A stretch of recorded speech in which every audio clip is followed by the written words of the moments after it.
Hello YouTubers, Knife Detector here with another video for you knife aficionados. Now, I've been making a series on fixed blade knives that I own, and these are just knives that I own. Of course, I wish I had them all, but I don't. I'm a little bit knife crazy, and I've been collecting since I was a kid, and I don't own many fixed blade knives, but this is one of those that I do own, and this is the last one that I own that I wanted to share with you that I have. I'm going to do another video later on kitchen knives that I own, because it did occur to me that those of us that collect knives also have some kitchen knives that might be worthy to put on video, and I wonder what kind of kitchen knives you all use over there and in your homes, and I may make another video on that one. Now, technically those kitchen knives are fixed blade knives, so they could be part of this series, but I don't know. I may save that for another time. But in any case, that's neither here nor there. I wanted to show you this bad boy, still in the original sheath.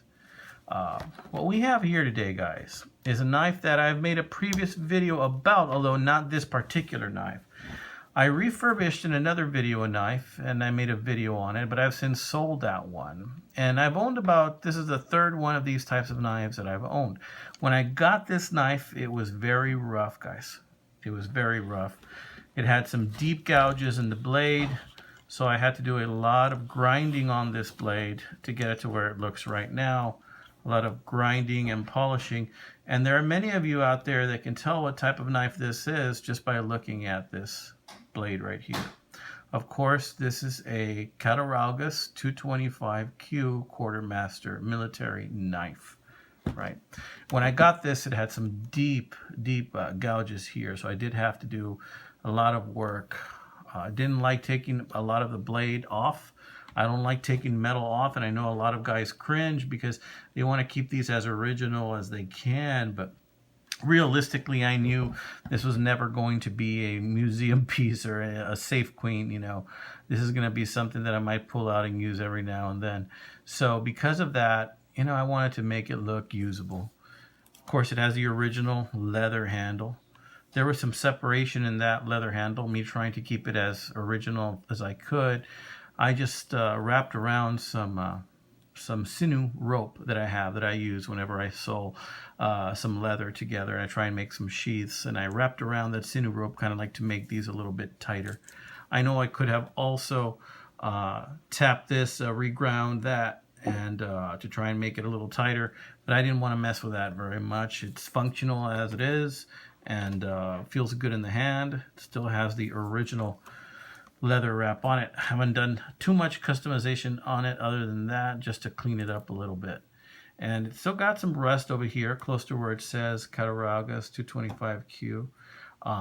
Like I said, this thing was heavily pitted, deep gouges, like somebody had been using this thing as a machete and just hammering away with this thing.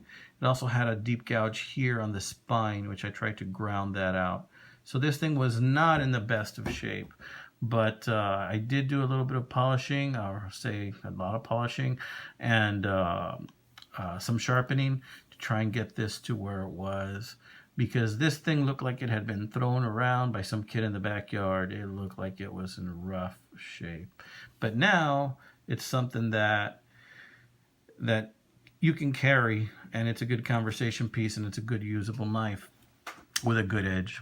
Now, this probably was somebody's grandfather's knife and that they used in the military, or that was issued to them, or that they purchased, and it was not taken very good care of. And I had talked about things like this in the past. What's going to happen to our possessions when we go? Really, we don't have any idea who will own them, or who the caretakers of our possessions will be.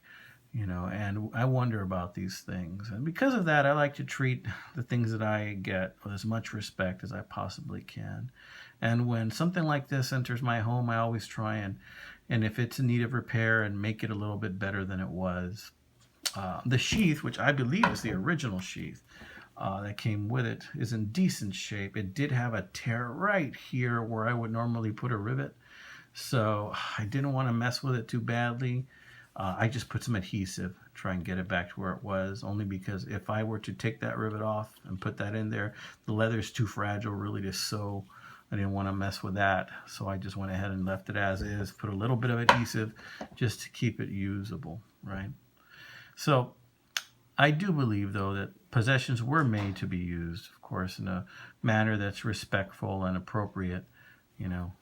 So this is now in my possession, and I am a caretaker of this knife. I've had this for about maybe going on 4 or 5 years now that I came into possession of it. I bought it on eBay, I think for 20 bucks, only because it was in deplorable condition, guys. And I think I've gotten it back to where it's halfway decent. So wanted to share this with you. I hope you like it. I know there are many like it out there that you guys might have. There are many like it, but this one is mine, as that famous movie goes. And I'm sure a lot of you guys who watch my videos know what movie I'm talking about. There are many like it, but this one is mine. Of course, they weren't talking about knives. They were talking about something else. So, until then, signing off. This is Knife Detector with another look at a piece of history, a piece of art, and a very useful tool. Saying that I want you to have a blessed day. Enjoy your time with your family, and stay sharp, guys.